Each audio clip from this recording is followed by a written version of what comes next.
ബിനു, ഇറാഖിലെ പെൺകുട്ടികളുടെ ജീവിതം സ്ത്രീകളുടെ ജീവിതവും നരകതുല്യമാണ്. അതായത് അവിടെ വിവാഹപ്രായം 9 വയസ്സാണ്. 60 വയസ്സായി 70 വയസ്സായ പടുകിഴവന്മാരാണ് ഈ 9 വയസ്സായ പെൺകുട്ടികളെ കല്യാണം കഴിക്കുന്നത്. എന്നിട്ട് ഇവരെ ശാരീരികമായി ഉപയോഗിക്കുകയും പലരും ഈ പ്രായപൂർത്തിയാകാത്ത പെൺകുട്ടികളായിരിക്കും, പ്രായപൂർത്തിയാകാത്ത മെച്ചുവേർഡ് ആകാത്ത പെൺകുട്ടികളായിരിക്കും. ഇവർ ആദ്യ രാത്രി തന്നെ രക്തസ്രാവം മൂലം മരണപ്പെടുകയൊക്കെ ചെയ്യുന്നു. എന്നിട്ട് ഇവരെ ശാരീരികമായി മർദ്ദിക്കുകയും ചെയ്യുകയാണ്. ഒരു സമയത്ത് സ്വർഗമായിരുന്നു ഇറാഖ് എന്നാണ് പറയുന്നത്. ഇപ്പോൾ നരക തുല്യമാണ് അവിടുത്തെ ജീവിതമെന്നാണ് പുറത്തു വരുന്ന റിപ്പോർട്ടുകൾ. എന്താണ് വിശദാംശങ്ങൾ? തീർച്ചയായും ഇത് ഒരു പോക്സോ കേസ് എന്ന് തന്നെ പറയേണ്ടി വരും. കാരണം ധന്യ സൂചിപ്പിച്ചതുപോലെ ഒരു കാലത്ത് സ്വർഗം എന്ന് വിശേഷിപ്പിച്ചിരുന്ന ഇറാഖിൽ ഇപ്പോഴത്തെ കുഞ്ഞുങ്ങളുടെ കാര്യം, സ്ത്രീകൾ എന്ന് പറയാൻ പറ്റില്ല, കുഞ്ഞുങ്ങൾ, മെച്യൂർഡ് ആവാത്ത കുട്ടികൾ, അവരുടെ കാര്യം സുരക്ഷിതമല്ല. കാരണം അവർക്ക് ഇതിനെക്കുറിച്ചൊന്നും അറിയാത്ത പ്രായത്തിൽ കൊണ്ടുചെന്ന് ക്രൂരമായി പീഡിപ്പിക്കുന്നു എന്ന് തന്നെ പറയേണ്ടി വരും. അപ്പോൾ അത് ഇപ്പോൾ ഈ പറയുന്ന പോലെ ഇവിടെ കൊച്ചുകുട്ടികളുടെ സ്ഥിതി അതിദയനീയമാണ്. വീട്ടിലെ സാമ്പത്തിക പ്രശ്നം കാരണം ഇവർ വൃദ്ധന്മാർക്ക് വിവാഹം കഴിപ്പിച്ച് കൊടുക്കുകയാണ്. അപ്പം 8ഉം 9ഉം വയസ്സുള്ള കുട്ടികളാണ് ഇത്തരത്തിൽ വൃദ്ധന്മാർക്ക് വിവാഹം കഴിപ്പിച്ച് കൊടുക്കുന്നത്. പൈസയ്ക്ക് വേണ്ടിയാണ് ചെയ്യുന്നത്. ഇറാഖിൽ പെൺകുട്ടികളുടെ കുറഞ്ഞ വിവാഹപ്രായം 9 വയസ്സാണ്. ഒന്ന് ആലോചിച്ച് നോക്കൂ. കഴിഞ്ഞ വർഷം ഇത് സംബന്ധിച്ച നിയമം ഇറാഖ് പാർലമെൻറ്റ് പാസ്സാക്കിയത്. നേരത്തെ കുറഞ്ഞ വിവാഹപ്രായം 18 വയസ്സായിരുന്നു. ഇപ്പോഴാണ് അത് 9 ആക്കി മാറ്റിയത്. ഇസ്ലാമിക നിയമത്തിലെ ജഫാരി എന്നറിയപ്പെടുന്ന ഈ സമ്പ്രദായ പ്രകാരം 9 വയസ്സ് മുതൽ പ്രായമുള്ള കുട്ടികൾ അവരുടെ എത്രയോ ഇരട്ടി പ്രായമുള്ള വൃദ്ധന്മാർക്ക് വിവാഹം കഴിക്കാം. എന്നാൽ ഇത്തരം വിവാഹങ്ങൾക്ക് സമ്മതിക്കാത്ത കുട്ടികളെ സ്വന്തം വീട്ടുകാർ തന്നെ ക്രൂരമായ രീതിയിലാണ് കൈകാര്യം ചെയ്യുന്നത്. കാരണം ഈ 70 വയസ്സുള്ള ഒരു വൃദ്ധന് വിവാഹം കഴിച്ച് കൊടുക്കാമെന്ന് പറയുമ്പോൾ കുഞ്ഞുങ്ങൾ കിടന്ന് കരയും.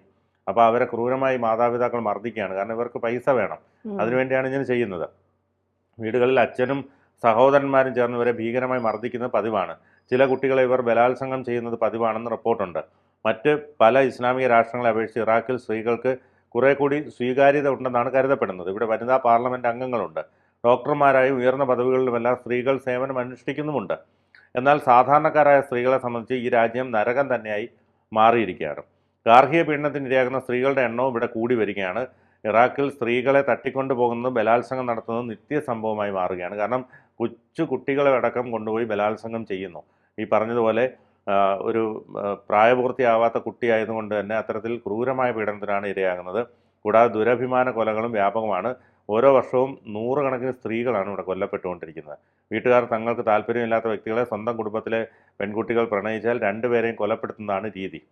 ഇത്തരത്തിൽ കൊലപ്പെടുത്തുന്നവരെ ആരും അറിയാതെ സംസ്കരിക്കാൻ പോലും സംവിധാനം ഇറാഖിലുണ്ട്. കാരണം ഇത് ഡെഡ് ബോഡി മറവ് ചെയ്യാനൊക്കെ ആരും അറിയാതെ ചെയ്യാനുള്ള സംവിധാനം പോലും ഉണ്ട്. ആരും തിരിച്ചറിയുക പോലുമില്ല. കൊലപാതകങ്ങൾ പലരും ആത്മഹത്യയാണെന്ന് വരുത്തി തീർക്കാനും ഉയർന്ന ഉദ്യോഗസ്ഥർ കൂട്ടുനിൽക്കാറുണ്ട്. ബാത്തയ്ക്കടുത്തുള്ള ദിക്വാർ പ്രവിശ്യയിൽ ഇത്തരത്തിൽ നിരവധി സ്ത്രീകളെ അടക്കം ചെയ്ത ഒരു ശ്മശാനം തന്നെ കണ്ടെത്തി.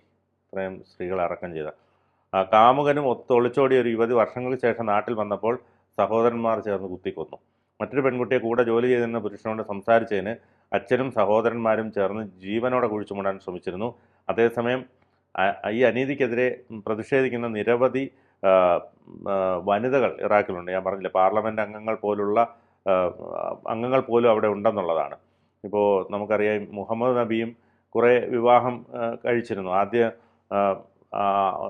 കച്ചവടത്തിൻ്റെ ചുമതല ഏറ്റെടുത്ത മുഹമ്മദിൽ അദ്ദേഹം കച്ചവടം ചെയ്ത സമയത്ത് ആകൃഷ്ടയായ ഖദീജ മുഹമ്മദിനെ വിവാഹം ചെയ്യാനുള്ള ആഗ്രഹം പ്രകടിപ്പിച്ചു. അങ്ങനെ 40 വയസ്സുള്ള ഖദീജ എന്ന വിധവയെ 25-കാരനായ മുഹമ്മദ് വിവാഹം ചെയ്തു.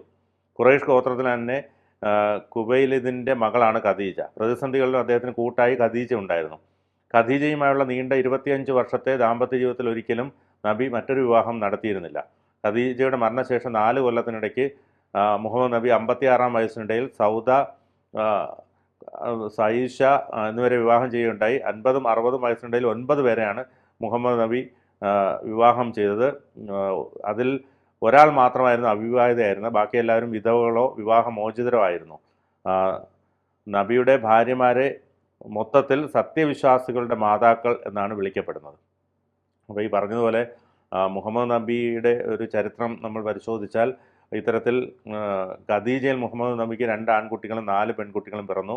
ഖാസിം, അബ്ദുള്ള എന്നീ പുത്രന്മാർ ശൈശവത്തിൽ തന്നെ മരിച്ചു പോയിരുന്നു. സൈനബ, റുക്കിയ, ഉമ്മുക്കുൽസൂം, ഫാത്തിമ എന്നിവരായിരുന്നു പുത്രിമാർ. സൈനബ, റുക്കിയ, ഉമ്മുക്കുൽസൂം എന്നീ നബിപുത്രിമാർ നബിയുടെ ജീവിതകാലത്ത് തന്നെ മരിച്ചു. ഇളയപുത്രി ഫാത്തിമ നബിയുടെ മരണത്തിന് ശേഷമാണ് മരിച്ചത്. മാരിയയിൽ പിറന്ന ഇബ്രാഹിം എന്ന പുത്രനും ചെറുപ്പത്തിൽ തന്നെ മരിച്ചു. ആൺകുട്ടികൾ മരണമടഞ്ഞപ്പോൾ സയ്യിദ് ബിൻ ഹാരിദിനെ നബി ദത്തുപുത്രനായി സ്വീകരിച്ചു. അപ്പോൾ അടിമ ബാലനായിരുന്ന സയ്യിദിനെ മോചിപ്പിച്ച ശേഷമാണ് മുഹമ്മദ് നബി ദത്തെടുത്തത്.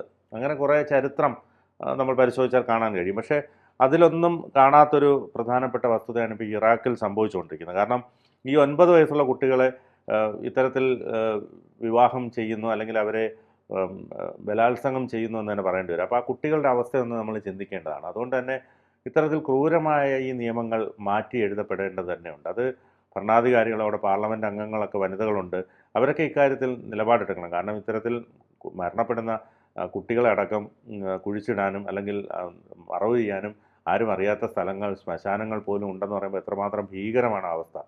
അപ്പോൾ അതിന് എല്ലാവരും ഒറ്റക്കെട്ടായി നിന്ന്, ആ രാജ്യത്തിലുള്ളവർ തന്നെ ഒറ്റക്കെട്ടായി നിന്ന് തന്നെ ഇക്കാര്യത്തിൽ തീരുമാനമെടുക്കണം. പക്ഷേ അതിൽ ഈ ഭൂരിഭാഗം പേരും പൊതുവേ ഈ മുസ്ലിം രാഷ്ട്രങ്ങളിലൊക്കെ തന്നെ ഈ സ്ത്രീകളുടെ അഭിപ്രായങ്ങൾക്ക് വലിയ പ്രാധാന്യം കൊടുക്കുന്ന പതിവില്ല. നമുക്കിവിടെ തന്നെ കാണാമല്ലോ, ഇവിടെ ഈ മലപ്പുറം ഭാഗങ്ങളിലൊക്കെ ചില മുസ്ലിം സംഘടനകളൊക്കെ ഈ യോഗ ഒരുമിച്ച് ചെയ്യാൻ പാടില്ല, തട്ടമിടണം എന്നൊക്കെ പറയുന്നു. ഇപ്പോഴും അത്തരത്തിൽ പുരോഗമനം പറയുന്നുണ്ടെങ്കിലും ഇപ്പോഴും അത്തരത്തിലുള്ള ഒരു രീതികൾ അവരുടെ ഇടയിൽ നിലനിൽക്കുന്നുണ്ട്. അപ്പോൾ അത് മാറേണ്ടതുണ്ട്. അക്കാര്യത്തിലൊക്കെ ഒരുപാട് തീരുമാനങ്ങൾ വരേണ്ടതുണ്ട്. അപ്പോൾ ആ രാജ്യത്തിൻ്റെ ഒരു രീതിയാണത്, അത് മാറ്റണം.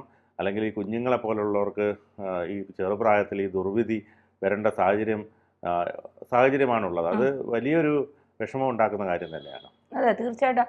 കുറേ നാളുകൾക്ക് മുമ്പ് നമ്മൾ തന്നെ ഒരു വാർത്ത ചെയ്തു. യമനിൽ 40 വയസ്സായ കുട്ടിയെ 40 വയസ്സായ ആളെ 8 വയസ്സായ കുട്ടിയെ വിവാഹം കഴിച്ചു.